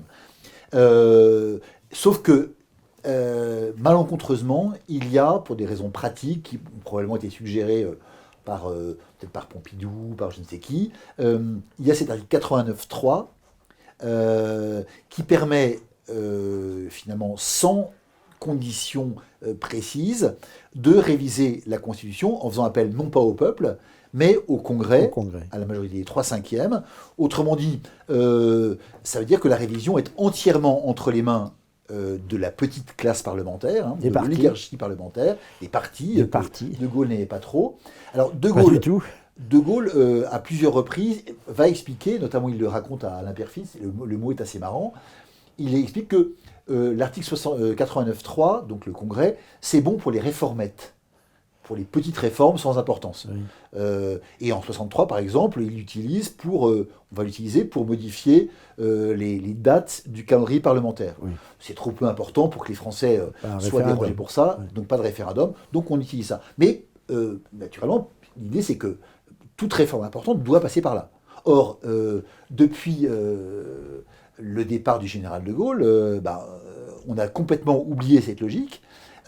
Et dès Pompidou, on passe de l'autre côté, c'est-à-dire d'un système dans lequel, au fond, c'est infiniment plus confortable l'entre-soi de l'oligarchie parlementaire est infiniment plus simple, plus rassurante, moins risquée que le référendum qui comporte toujours un risque. Vous savez, on parle de la glorieuse incertitude. Il peut y avoir des noms. La glorieuse incertitude du sport, il y a la glorieuse incertitude de la démocratie et du référendum. Il peut y avoir des noms, effectivement, en 69, et naturellement, bien sûr, en 2005. Il peut y avoir des moments où des quasi-noms, c'est-à-dire des moments où la participation est tellement médiocre. 72 et surtout 2000. Pour le référendum sur le quinquennat, oui. Où on a effectivement... on a pas l'assentiment populaire. On a 70% d'abstention. Alors, je séjourne un peu sur cette idée parce qu'elle est au milieu de notre drame, qui montre d'ailleurs que le droit constitutionnel, c'est pas secondaire, et que presque toute la vie sociale... Oui. Non seulement politique, mais sociale, la vie d'un pays, la vie de la nation, dépend de quelques articles de la Constitution. C'est pas pour glorifier le rôle du professeur de droit constitutionnel que vous êtes, mais si vous voulez, il est méconnu, parce que quand la Constitution est mal fichue, tout déraille. Pour tout vous dire, c'est parce que c'est la politique qui me passionne depuis toujours que je me suis intéressé au droit constitutionnel et que c'est la matière que j'enseigne. Voilà, non, mais elle est absolument centrale. La preuve est faite que ce président de la République, voulu comme un arbitre à l'ancienne, le roi qui arbitre, et qui est le roi de tous les Français, et qui est impartial, qui ne prend pas parti pour un parti, ni pour la droite, ni pour la gauche. Bon, De Gaulle était un homme de droite, mais enfin, il a en effet dit, et c'est tout à fait vrai, qu'on ne gouverne pas la France à droite ou à gauche. La France, c'est un tout. On gouverne la France, c'est ça. On gouverne la France, et au nom de ses intérêts supérieurs et de son bien commun. Bon, mais... ce rôle arbitral, et comme vous dites, la date de 65 est dramatique, étant perdu, alors à ce moment-là, toutes les féodalités reviennent, et surtout ces 3 féodalités ou 4 coalisées, la féodalité du fric, les féodalités financières, mais surtout, aussi celle des partis, vous venez de le dire à propos de l'abus de l'article 83, mais aussi la féodalité du juge, du judiciaire, du pouvoir qui est plus qu'un contre-pouvoir maintenant, qui est le pouvoir judiciaire, le pouvoir des juges, et enfin, peut-être la pire, si je puis dire, la féodalité médiatique. Quand elles sont liées, et comment elles sont liées, ces 4 féodalités-là, le prince est absent, le bien commun n'est plus incarné par personne. Elles font les élections.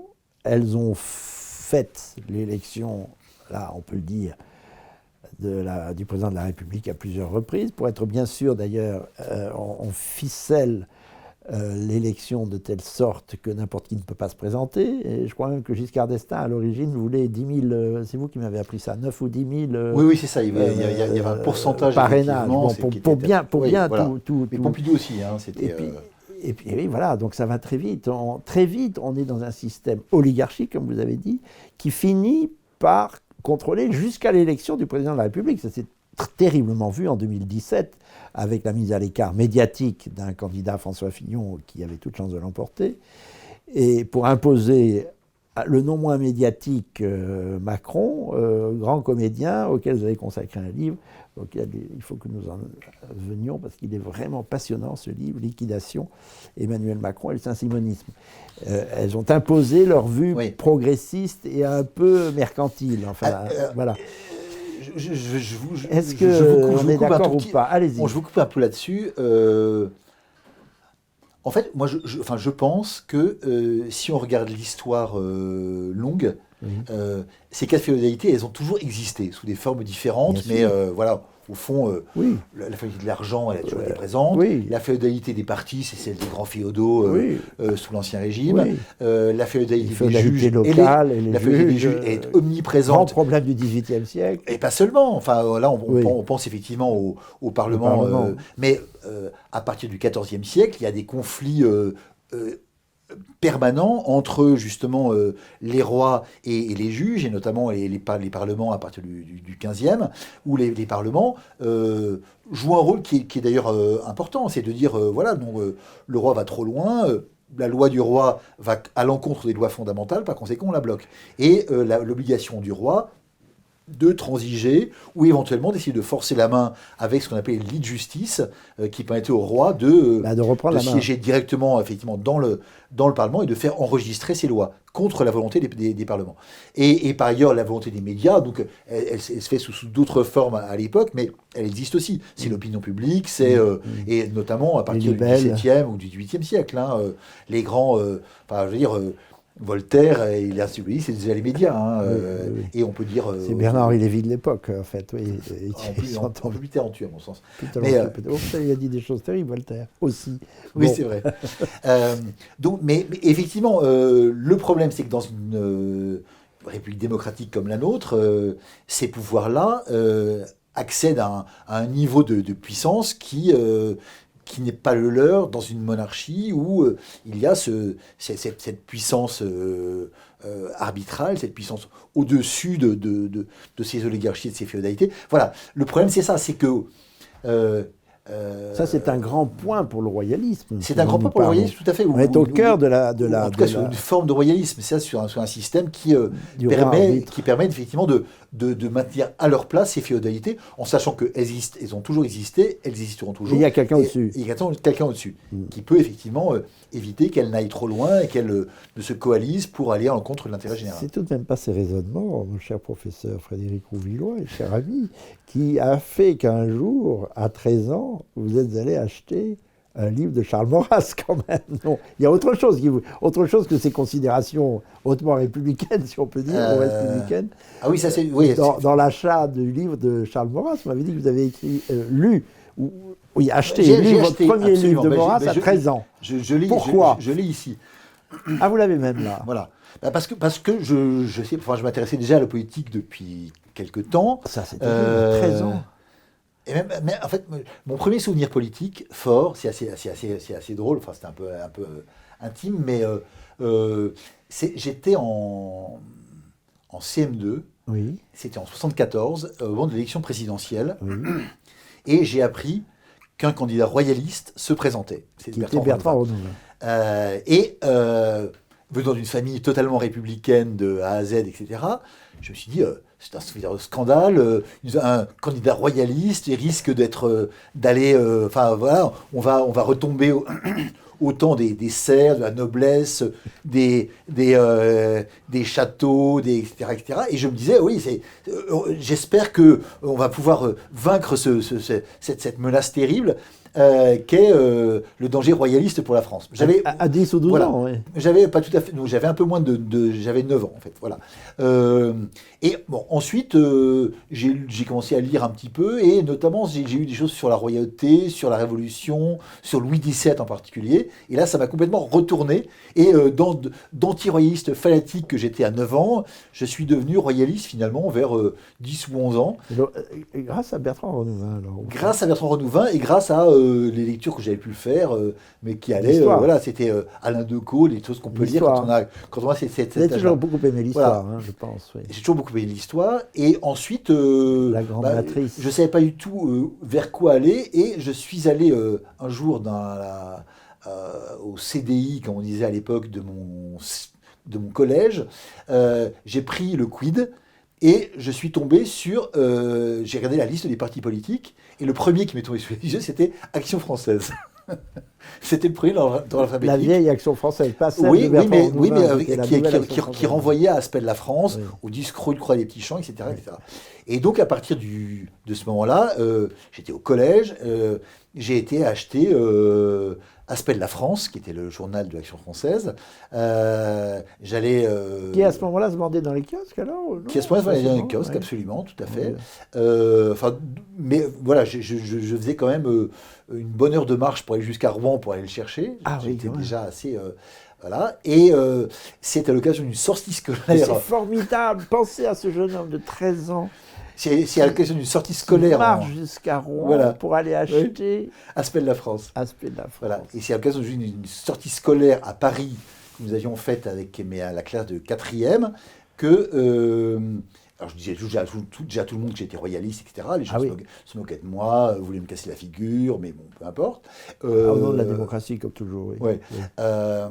Les profs n'aimaient pas tellement, par contre. Hein, oui, voilà, ça. parce qu'ils étaient quand même plutôt assez rouges. Et donc, c'est à l'occasion de cette sortie scolaire que on est allé sur les quais avec mes petits camarades et je suis tombé sur une boutique des quais sur cet ouvrage qui est le premier livre de Charles Maurras que j'ai acheté. J'ai mis quand même longtemps à le lire, hein, rassurez-vous quand même. Il s'appelle La contre-révolution spontanée. Voilà, oui, c'est pas le premier. Non, c'est pas le plus drôle, etc.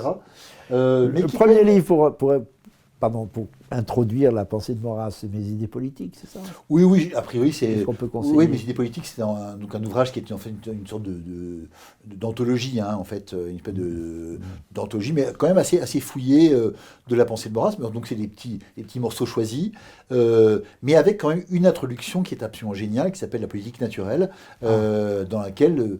voilà, il expose un peu sa philosophie, hein, de la philosophie politique pure.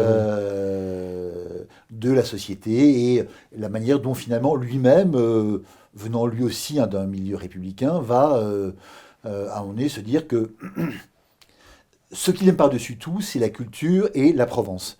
Sauf que la culture et la Provence, dit-il, elle ne peut pas subsister de nos jours en dehors de la nation française. Et la nation française ne peut pas subsister sans un système politique adéquat, et ce système, c'est la monarchie. Ouais. Et c'est comme ça que Maurras, de place en place, va passer finalement de son amour forcené pour Mistral, la culture provençale, la langue provençale, etc. C'est Stéphane Giocanti qui l'a admirablement montré dans sa thèse et dans ses textes successifs, et dans son Maurras. De là, il va passer effectivement du culturel au politique et du national au monarchique. La monarchie étant selon lui la meilleure manière finalement de sauvegarder la nation et d'avoir un régime qui est à la fois efficace et protecteur des libertés. Voilà, donc c'est... alors moi, mon raisonnement... évidemment, c'est pas le même. Mais donc voilà, je suis tombé dans le maurassisme quand j'étais tout petit, pas du tout à cause de ma famille, mais à cause des hasards, notamment de l'alphabet, et du fait que dans le quid, Action française était le premier truc qui... voilà, si si l'Action française était appelée autrement, ou si un autre parti politique avait été mieux classé dans le truc, peut-être que j'y serais allé voir et que ma vie aurait été radicalement différente, puisque voilà, cette rencontre avec la pensée maurassienne, c'est quand même l'un des basculements essentiels de ma vie, quoi. Voilà. Alors, puisqu'on en est à ce sujet, l'Action française, le mouvement royaliste, je pense que vous avez milité assez jeune, c'est ce que vous disiez immédiatement.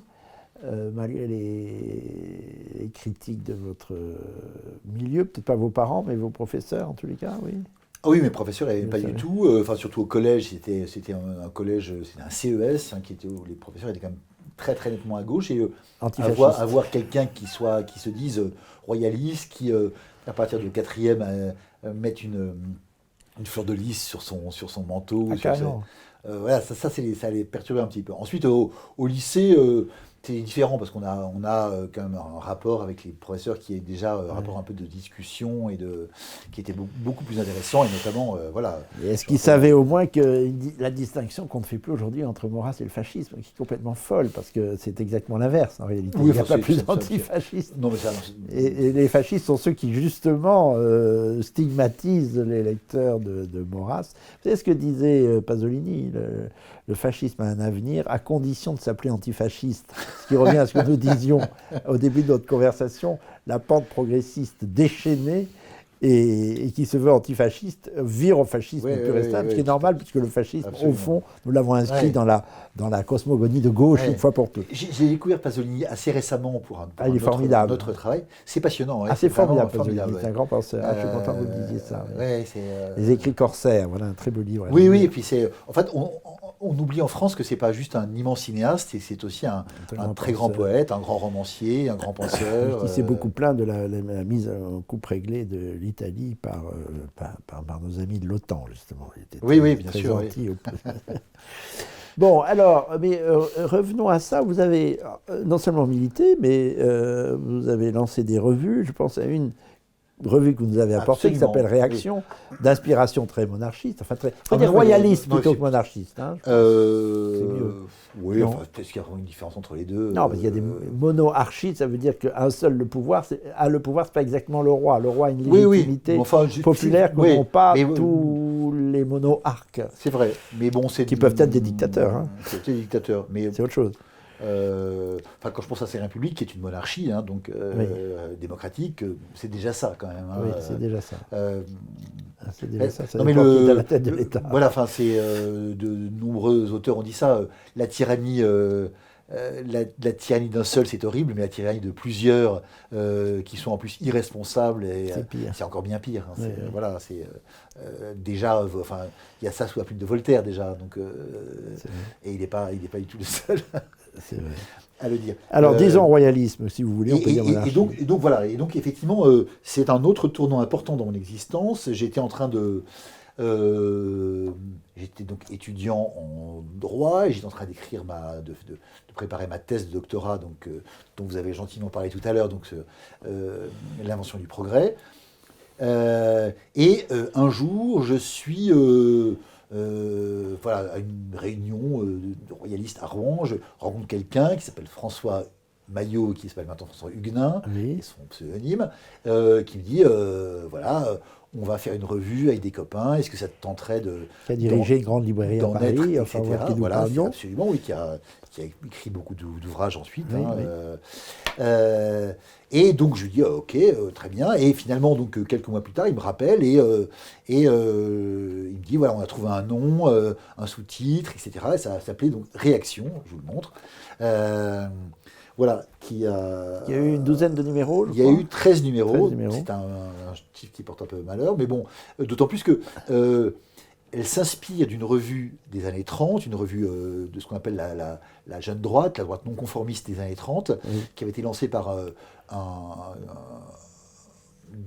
maurassien catho qui s'appelait Jean de Fabrègue, mais dans laquelle ont écrit également d'autres auteurs inattendus, comme Maurice Blanchot, qui s'appelait Réaction, qui a été créé en 1930 et qui a eu également 13 numéros. Voilà. Nous, le nôtre... Ah ben écoutez, vous me faites peur parce qu'on est en train de préparer le numéro 13 du Nouveau Conservateur. Alors, je voulais dire que ça va être le dernier. Bon, bref. Voilà, et donc voilà. 13 numéros extrêmement riches, parce que Réaction que j'ai lu à ce moment-là, c'était les années 90, a brillé par la qualité de ses intervenants. Alors, oui, on a bien bossé. En fait, c'est un peu le miracle des rencontres. Hein. On est une équipe de 4 ou 5 personnes. On va tous très bien s'entendre. On est tous très complémentaires parce qu'on tire on évoque des choses tout à fait différentes et des points de vue différents les uns des autres. Il y en a il y en a plusieurs qui ont fait Sciences Po, il y en a qui ont fait du droit comme moi, d'autres qui sont historiens, d'autres qui sont littéraires. Donc voilà, ça. Des musicologues comme Philippe Bossan, qui a participé à un dossier formidable sur le grand siècle. D'autre part, par exemple, dans le lot, il y en a plusieurs qui sont passionnés par la musique. Hein. Il y a notre ami Laurent Dandrieux, par exemple, avec qui je suis évidemment dont je suis très proche depuis ce moment-là. Nous allons le recevoir bientôt. Qui écrit un bouquin qui a un grand article sur musique baroque et pop musique. Où il fait une comparaison entre les deux qui est assez lumineuse et qui est un des beaux articles du truc. Mais donc, oui, c'est Baussan qui explique que justement, pendant le Grand Siècle, les Français chantaient tout le temps. Oui, absolument. Et que c'était une musique très populaire, contrairement à ce que l'on pense. Rameau, des airs de Rameau, étaient, dont celui d'ailleurs qui nous sert de générique, je vous le signale, était connu dans la France entière et qu'on chantait les chants et reprenait les thèmes que l'on commençait à chanter à Versailles ou à Paris et qui étaient repris dans l'ensemble. Oui, ça c'est quelque chose que je trouve la population. Non seulement extrêmement intéressant, mais extrêmement... Avec des manucanteries, des chœurs... C'est très fort mais aussi parce que ça veut nous dire de l'art, finalement. C'est-à-dire que l'art de l'époque, l'art ancien, est un art humain, finalement. Un art que les gens peuvent s'approprier. Alors que de nos jours... qui n'était pas si royal que ça, en fait. La musique contemporaine, depuis les années 20, mettons, plus personne la chante dans la rue, et pour cause, parce qu'elle n'est pas chantable. Il reste le rap. Comment ? Il reste le rap. Oui, mais c'est pas la grande musique, si j'ose dire. Hein. Mais la grande musique, la musique classique, la musique qu'on appelle la musique classique, c'est devenu populaire. La musique. Jamais vous verrez quelqu'un qui siffle des airs de Boulez dans la rue, et pour cause. Et voilà, et c'est aussi une chose qui m'intéresse beaucoup dans cette modernité qui va vers l'abîme, c'est finalement le fait qu'elle se dissocie de plus en plus. Et ça vaut pour la musique, ça vaut pour la peinture et pour l'art plastique, ou en partie. Ça vaut pour la poésie. La poésie contemporaine est quand même complètement... c'est soit les trucs qu'on nous met dans le métro, le premier prix de la RATP, ou la petite fille qui est de 5 ans qui, soi-disant, a écrit un poème fabuleux que, manifestement, ses parents, profs de français, ont écrit à sa place. Mais la poésie... La grande poésie, oui. La grande poésie contemporaine, plus personne ne peut la lire, plus personne ne la lit, ça se vend plus, ça se... voilà, donc heureusement... Alors là, il y a un autre aspect qui pointe le bout du nez au milieu de notre conversation, mais elle est si riche qu'on pourrait y passer des heures, là, franchement. C'est l'historien que vous êtes des mœurs. Et vous m'avez beaucoup surpris, une première fois, avant votre nouvelle carrière littéraire, si on peut dire, par un livre qui est passionnant, l'histoire de la politesse. Absolument, oui. Ouais. Alors, je me souviens que nous avions parlé au micro de Radio Courtoisie. Je me souviens tout à fait de cette émission, elle a eu une quinzaine d'années. Je ne sais pas quand date l'histoire de la politesse. Qu'est-ce qui vous a pris d'écrire une histoire de la politesse ? C'est très étonnant comme sujet. En fait, c'était... voilà, là encore, on est un peu dans l'intime, mais enfin, c'est le format. Allons-y, C'est une conversation, ça, personne ne nous écoute. Voilà. Très bien. En fait, j'ai toujours été passionné par la littérature, et notamment par la littérature du XXe siècle, et plus précisément par Proust. Et dans Proust... Grand monarchiste. Comment ? Grand monarchiste. Oui, enfin, entre autres. Enfin, et puis surtout. Alors, je dis ça parce que, pardon de vous couper, mais lors de l'anniversaire de Proust, j'étais effrayé. On en a fait un hyper progressiste qui était un pré-LGBT, en réalité, qui stigmatisait la bourgeoisie. Et, il le faisait au nom de l'aristocratie, d'ailleurs. Oui, c'est ça. Non, faisait un homme de gauche. Moi, je vous ai coupé. C'était un monarchiste qui a eu le prix Goncourt grâce à l'Action française. Et notamment à Daudet.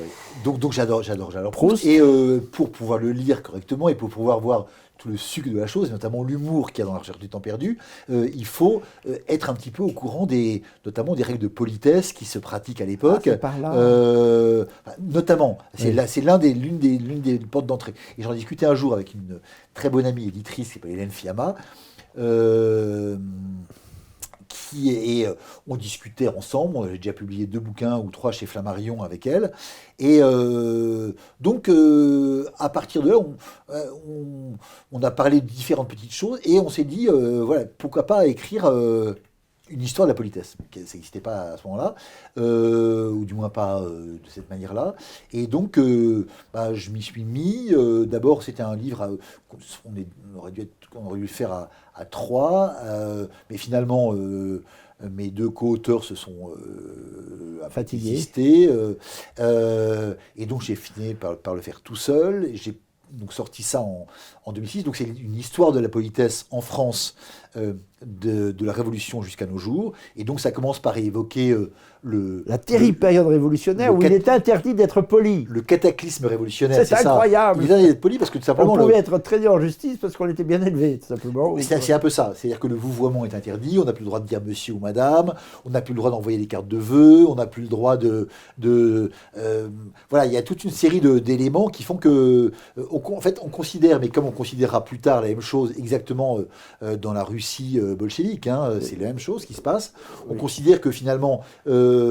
les formes et les formules de la politesse sont liées à l'Ancien Régime et sont attentatoires aux trois principes. De gauche, quoi, toujours pareil. Quoi. Ouais, attentatoires aux trois principes de la République: liberté, égalité, fraternité. Liberté parce que c'est des règles et c'est des règles qui n'ont pas été adoptées par le Parlement, par la Convention. Égalité parce que la politesse oblige de reconnaître l'existence de hiérarchie, de différence entre les gens, et fraternité, parce que tout simplement, si on utilise des choses comme ça, c'est parce qu'on n'est pas tous frères. Et que, justement, la fraternité pour tous implique une suppression de la politesse. Voilà. Et donc, ça va aller très loin, parce qu'effectivement, il y a des gens qui vont se faire choper, qui vont se faire considérer comme suspects, etc., parce qu'ils utilisent ces mots, ces formes, ces gestes, etc., et vous savez qu'à l'époque, quand on est suspect, on n'est pas cible du tribunal révolutionnaire. Et quand on est devant le tribunal révolutionnaire, il n'y a plus beaucoup d'espace entre le tribunal et la guillotine. Voilà. Donc effectivement, ça va très très loin. C'est un peu comme... je parlais de la Russie soviétique, mais un autre exemple terrible pour ça, c'est le Cambodge de Pol Pot. C'est moins loin de nous. Voilà.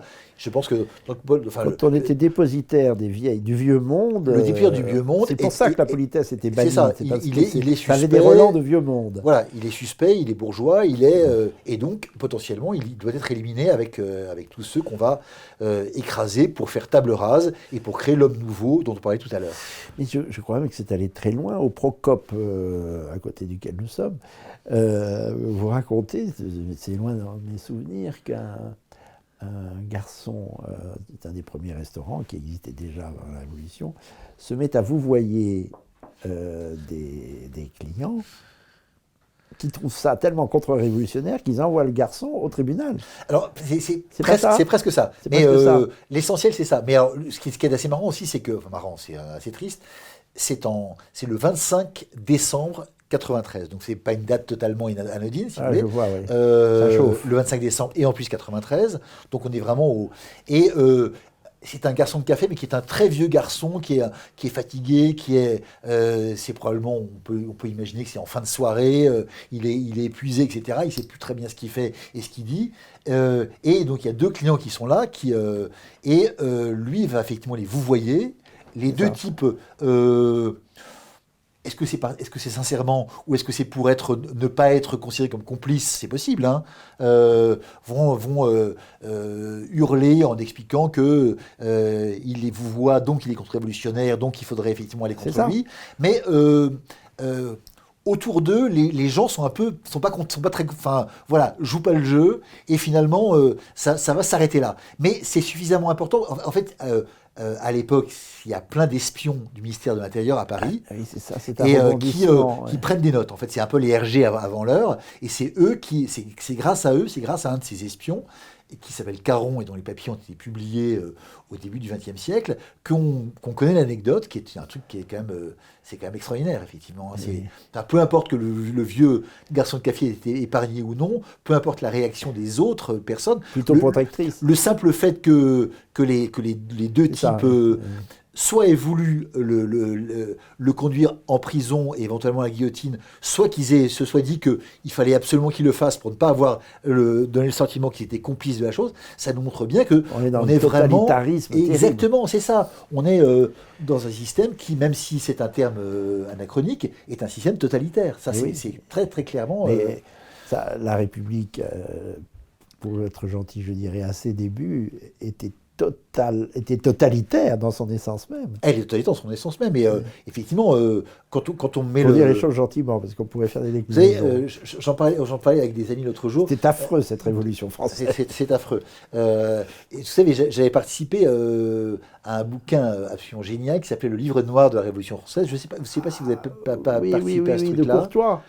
C'est Courtois qui était effectivement l'un des... Non, c'est pas Courtois. C'est... je crois qu'il n'y avait pas de directeur spécifique. C'était un bouquin qui était paru... Ah oui, je confonds avec le communisme. Oui, c'est ça. Un bouquin qui était paru aux éditions du CERF. Je crois que ça a dû paraître en 2005 ou 2006. Le livre noir de la Révolution française. Avec Chaunu, qui était l'un des trucs. Et j'avais fait un article qui avait scandalisé pas mal de gens dans la presse, et notamment Mona Ozouf qui avait fait un truc là-dessus. La vieille garde républicaine. La vieille garde républicaine. Mon truc s'appelait Saint-Just fasciste. Voilà, où j'essayais de montrer à quel point au fond, la pensée et l'action de Saint-Just était, au fond, correspondaient exactement aux critères du fascisme tel qu'il Mais toute la gauche est potentiellement fasciste, hein, et l'extrême gauche en particulier. On en a des illustrations à l'Assemblée nationale tous les jours. Ah oui, tout à fait. Ouais. Et là, vraiment, avec Saint-Just, on a quelque chose de tout à fait... Alors, évidemment, c'est un anachronisme, je sais bien, mais parfois, je pense qu'il faut assumer l'anachronisme lorsqu'il permet d'éclairer des choses. Même si le mot fascisme n'existe pas à l'époque, il est tout à fait pertinent pour désigner Saint-Just. De même que le mot utopie peut être pertinent peut-être pour désigner Platon, alors même que le mot n'était pas né. Le mot n'est pas né, et pour cause. Donc voilà, ça permet de révéler des choses. Et effectivement, de ce point de vue-là, la Révolution française nous montre beaucoup de choses très intéressantes et très importantes.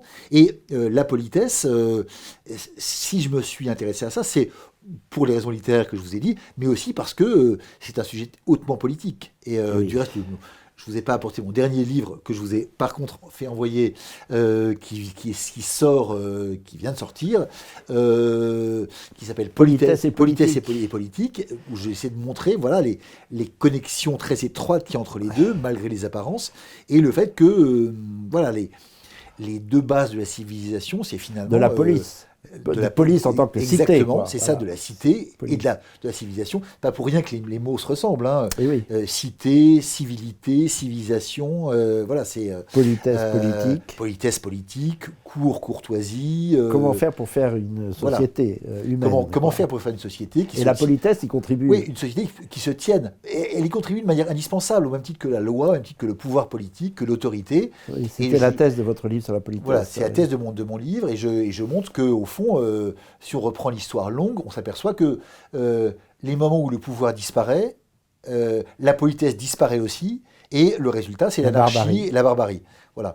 Et que le moment où on est à l'heure actuelle est très inquiétant, parce qu'effectivement... la politesse s'évapore, elle est même théorisée comme étant visible, comme à la Révolution. Oui, depuis 68, on entend dire le tutoiement revient de rigueur, par exemple. Et puis parallèlement à ça, la dépolitisation, donc la désaffiliation, finalement, le fait qu'on ne se sent plus d'une cité, mais qu'on se sent... finalement un pur individu nomade qui peut faire son bonheur et se faire du fric un peu partout dans le monde, voilà, entraîne forcément une mort de la politique, quelque part. Et alors, vous avez prolongé cette réflexion par une histoire du snobisme. Oui, absolument. Je sens que vous êtes senti légèrement visé par la chose. Totalement. J'ai détesté ce livre. Je déteste qu'on dise du mal des snobs. Mais moi aussi, enfin, je commence par dire... J'espère que nous sommes aussi snobs l'un que l'autre, cher ami. Différemment, mais oui, sans doute. Je commence par dire que si j'ai écrit ce livre, c'est parce que j'étais snob, d'une certaine manière. Disons que je montre dans ce livre surtout qu'on peut l'être de beaucoup de manières différentes, et qu'il y a... c'est un peu comme le cholestérol, le snobisme. Il y a quand même des snobs un peu sots. Hein. Non, mais c'est ça, comme le cholestérol. Qui dénature le snobisme. Comme les graisses, il y a des bonnes graisses et des mauvaises graisses. Il y a des bons snobs et des mauvais snobs. Il faut être juste de mon côté. Alors c'est drôle pour un professeur de droit constitutionnel d'écrire un livre sur le snobisme. Mais si oui, enfin, je suis devenu professeur de droit constitutionnel. Toutes ces billevesées étaient dans ma tête auparavant, rassurez-vous. Oui, on voit à travers la question du snobisme votre nostalgie, mais pour moi, il n'y a rien de plus puissant que la nostalgie. Tiens, d'ailleurs, j'ai une idée à vous suggérer, je voudrais vous faire réagir. La nostalgie d'un monde ancien où les manières étaient non seulement une une manière de vivre ensemble, mais aussi de porter l'ensemble de la cité assez haut, en fait d'exigences, de comportement, de respect des uns des autres. Et ça a été flétri sous le vocable de snobisme, qui est une charge en réalité, et une charge qu'il faut démonter, ce que fait votre livre. Je disais nostalgie, parce que je me demande, puisque toute votre réflexion tourne, vous aussi, parce que nous y sommes tous embarqués là-dedans, dans le système totalitaire, si l'antidote majeur, c'est là, je voudrais voir votre réaction, l'antidote majeur, la plus puissante antidote que nous avons pour lutter contre le totalitarisme, c'est peut-être la nostalgie. Vous n'êtes pas sûr de ça? Oui, enfin, moi, on échappe à ce que notre vie contemporaine a de totalitaire, c'est-à-dire que, y compris par exemple dans l'obligation d'utiliser des portables, de se plier à la machine, il faut qu'on revienne toujours à un passé. Vous le disiez par exemple à propos de votre goût pour la campagne. Il faut qu'on se raccroche, et il ne faut pas la perdre, cette nostalgie-là, à un monde vivable pour s'opposer à ce que ce monde a d'invivable. Non, je suis ou tout à fait avec d'inhumain, vous sur le diagnostic et sur la solution, mais on peut être nostalgique de choses abominables.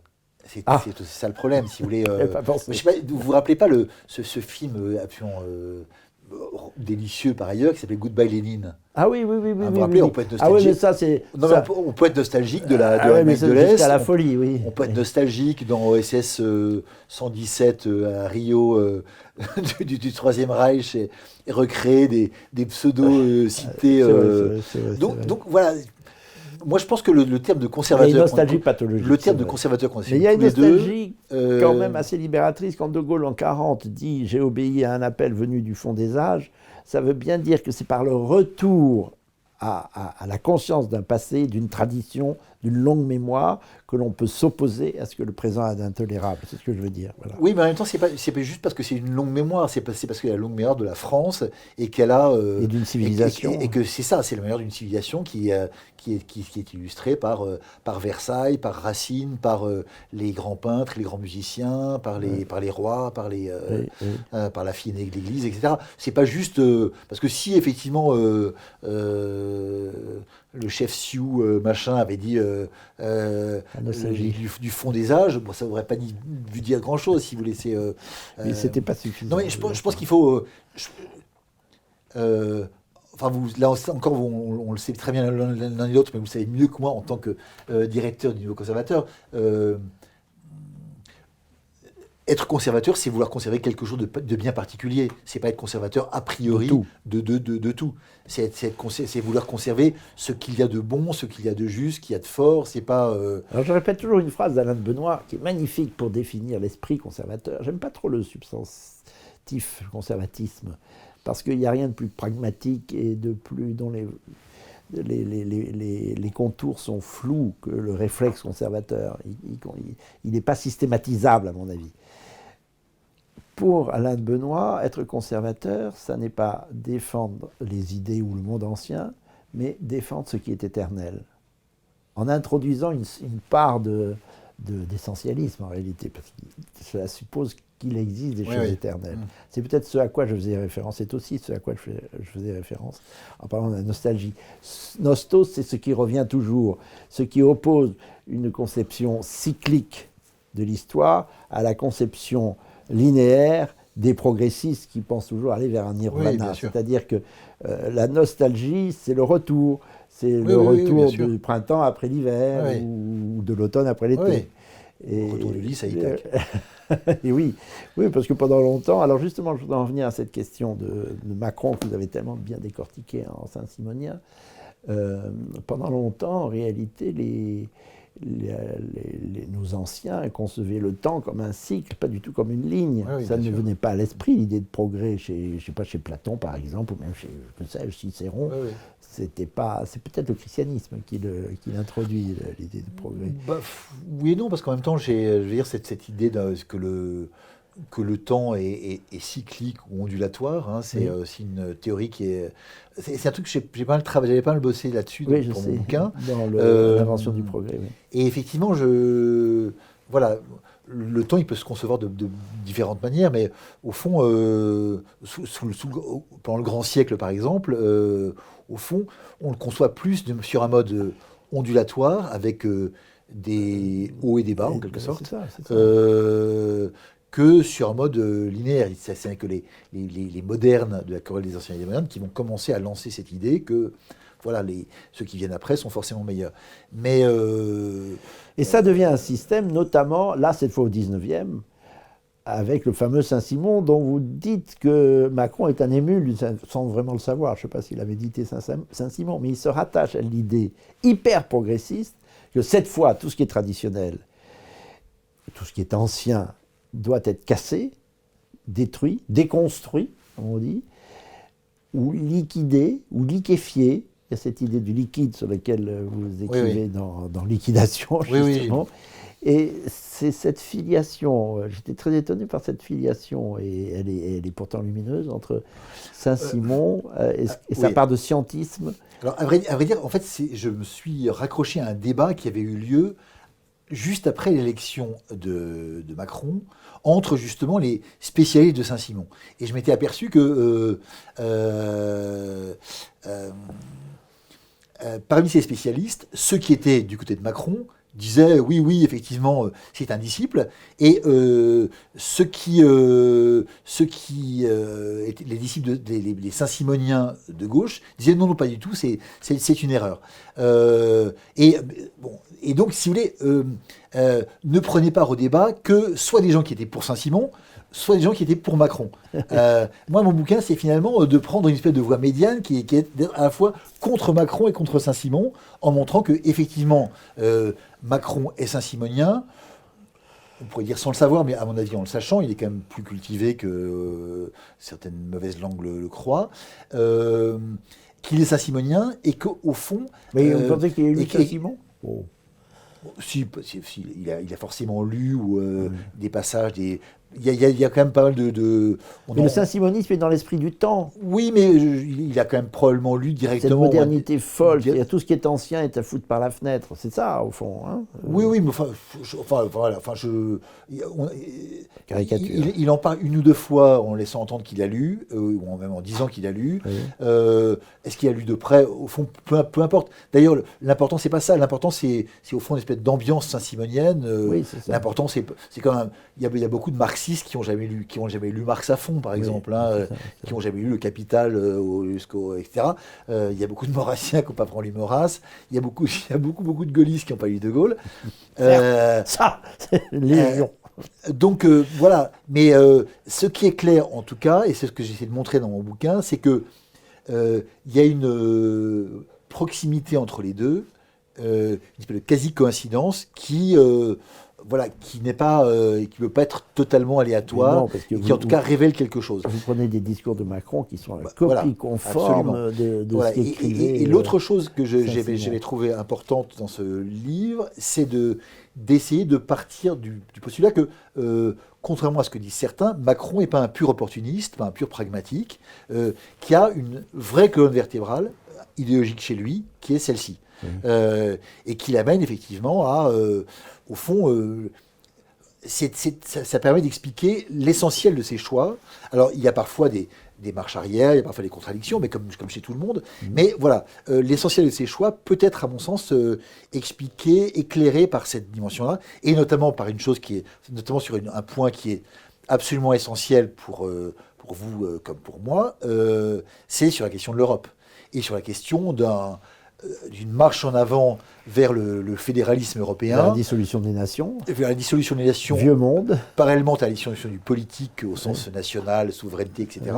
Le politique remplacé par l'industrie et par l'économie. Et de ce point de vue-là, si vous voulez, entre le discours de Macron en conclusion de la conférence sur l'avenir de l'Europe en 2021 et le texte de Saint-Simon qui date de 1814, qui s'appelle « La réorganisation de la société européenne », où il prône le dépassement des États-nations et le remplacement par une sorte de fédération européenne qui, à terme, devient toute puissante. Et oui, Et, on est dedans. Et voilà, et qui serait dominée exclusivement par, finalement, le souci de l'économie et du confort. Si vous voulez, on a des choses qui sont absolument stupéfiantes. Hein, Oui. voilà. Vous citez dans Liquidation, Michel Chevalier. un article de Chevalier, un grand saint-simonien, qui s'appelle Le choléra morbus, paru dans le Globe du 9 avril 1832, et il dit « Il n'y a rien de pire qu'un coup d'État qui va contre le progrès ». Et c'est la grande hantise de ces progressistes fanatiques qui veulent tout dissoudre, y compris le politique, et ça, ils y arrivent, notamment par l'Europe. Il y a 1000 façons de dissoudre le politique. Le politique, en ce qu'il est pour nous capétien, l'idée d'un bien commun et d'un arbitre au nom du bien commun, c'est le coup d'État contre le progrès. Est-ce qu'il est possible aujourd'hui le coup d'État contre le progrès ? La hantise des Saint-Simoniens. Écoutez, là encore, tout dépend. C'est une question affreuse. Non, mais tout dépend de ce qu'on appelle coup d'État et tout dépend de ce qu'on appelle progrès. Si effectivement ce qu'on appelle progrès, c'est en réalité la course vers l'abîme à laquelle on assiste actuellement sur tel dans le plan. Le nihilisme. Et si le coup d'État, c'est un chef d'État ou une chef d'État qui aurait suffisamment de pouvoir, de courage et de volonté pour essayer d'y mettre fin. Pour retrouver les fondamentaux. Et encore une fois, c'est là où j'invoquais la nostalgie, c'est-à-dire revenir à une tradition. Une tradition de la politique et même du politique, de l'arbitre, en tout cas, du bien commun. Dans un premier temps, de stopper la course à l'abîme. Oui, là, je pense qu'un tel coup d'État est possible. Je pense que ce serait peut-être un coup d'État contre les juges, parce que je pense que le Conseil constitutionnel s'y opposerait de manière je formelle. suis content de cette réponse. Mais voilà, un coup d'État de ce type... Contre les médias, contre les juges. Oui, un coup d'État de ce type est contre les possible. Hein, voilà, la volonté politique, c'est quelque chose qui n'est pas mort et que le sens de l'histoire ne subjugue pas. Maintenant, est-ce qu'on y va? J'en sais rien. L'avenir nous le dira. C'est un de vos premiers livres, Le coup d'État, recours à la force, au dernier mot du politique. Vous parlez notamment de l'histoire du coup d'État tel qu'on l'entendait sous la monarchie, c'est-à-dire le coup de majesté, celui qui rétablit le pouvoir de l'arbitre, du roi. Oui, je crois que c'était Arnaud Tessier qui fait un papier là-dessus. C'est ça.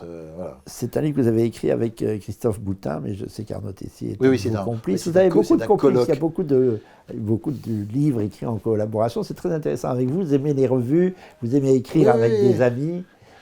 Surtout nos dictionnaires. Hein. Dans le dictionnaire, effectivement, c'est un... dans chacun de ces dictionnaires, il y a environ 250 ou 300 articles, et donc il y a 100 ou 120 ou 150 personnes qui ont participé. Donc effectivement, ça fait une sorte de panorama assez large de ce que peut être aujourd'hui une pensée conservatrice ou raisonnable, on va dire. Vous êtes vraiment au cœur, par toutes vos activités, d'une forme de réaction. C'est pas par hasard que votre revue s'est appelée Réaction. Et c'est pour ça que je vous pose la question du coup d'État qui a hanté les Saint-Simoniens et qui doit hanter M. Macron, parce qu'il n'est pas sans intérêt de noter, par exemple, que le seul livre qu'il ait écrit, en tous les cas publié, une nuance à faire entre écrire et publier un livre, maintenant... soit appelé Révolution. Ça en dit long sur lui, hein, et comme les Saint-Simoniens, c'est des révolutionnaires. C'est-à-dire que c'est l'éloge non seulement de la Révolution française, de la Révolution industrielle, de la Révolution managériale, de la Révolution digitale, de la Révolution numérique, de la Révolution de l'intelligence artificielle. Et de la Révolution anthropologique et parentale aussi. Et de la Révolution. Alors là, c'est encore un autre chapitre qu'il faudrait ouvrir, on n'a pas le temps, parce que vous êtes aussi un moraliste. J'ai vu ça dans la manière dont vous... Enfin, un moraliste au sens, préoccupé par les mœurs. Ah oui, oui, ça, bien sûr. Voilà. De toute façon, l'histoire de la politesse, c'est ça. Hein, C'est bien ça. Et bien sûr. Vous avez aussi écrit, décortiqué la pensée de du pape François aussi. Absolument. Mais on ne peut pas finir avec vous, c'est pas possible, ça n'en finirait plus. Nous allons y passer la nuit. Mais voilà, ce que je pense, c'est que un peu tout se tient. En tout cas, dans ce que j'essaie de faire, tout se tient. Il n'y a pas de choses qui soient totalement hors jeu. Aussi bien centrale. Dans mes œuvres d'essayiste que de professeur de droit ou que de romancier. Tout se tient parce que dans la réalité, tout se tient. Il n'y a pas de rupture. Il n'y a, pas des petites monades il n'y a pas des atomes qui sont dissociés les uns des autres. Pour l'avenir, et peut-être s'inspirer aussi, je ne sais pas, par exemple, de Hans Jünger et de l'idée qu'il y a un recours aux forêts ou qu'il y a près des falaises de marbre la possibilité de créer des îlots de savoir, de culture, d'amitié aussi. Hein, voilà, il faut entrer en résistance, et entrer en résistance, c'est ça. Et attendre l'inattendu. Oui. Et attendre l'inattendu. Et attendre l'inattendu, effectivement, qui finit toujours par arriver. Alors, hélas, il faut mettre un terme à cette conversation, ce qui ne m'amuse pas du tout, mais nous battons tous nos records, mon cher. Nous avons dépassé 2 heures de conversation, et je vous remercie beaucoup. J'espère que nous poursuivrons, et je vais commencer par poursuivre en vous lisant, tout simplement, et en attendant l'ouvrage prochain, politique et qui vous attend donc merci beaucoup par avance, et je vous en prie, continuez votre œuvre, parce qu'il n'y a plus que ça à faire, en effet. Voilà. Et puis aussi faire des enfants, ce que vous avez fait. Donc vous avez toutes les cases sont bonnes. Il faut planter un arbre, je crois. Et il faut planter des arbres. Je vous félicite beaucoup pour tant de bonnes choses, et je vous en remercie. À bientôt, Frédéric Rouvillois. À bientôt, Paul-Marie.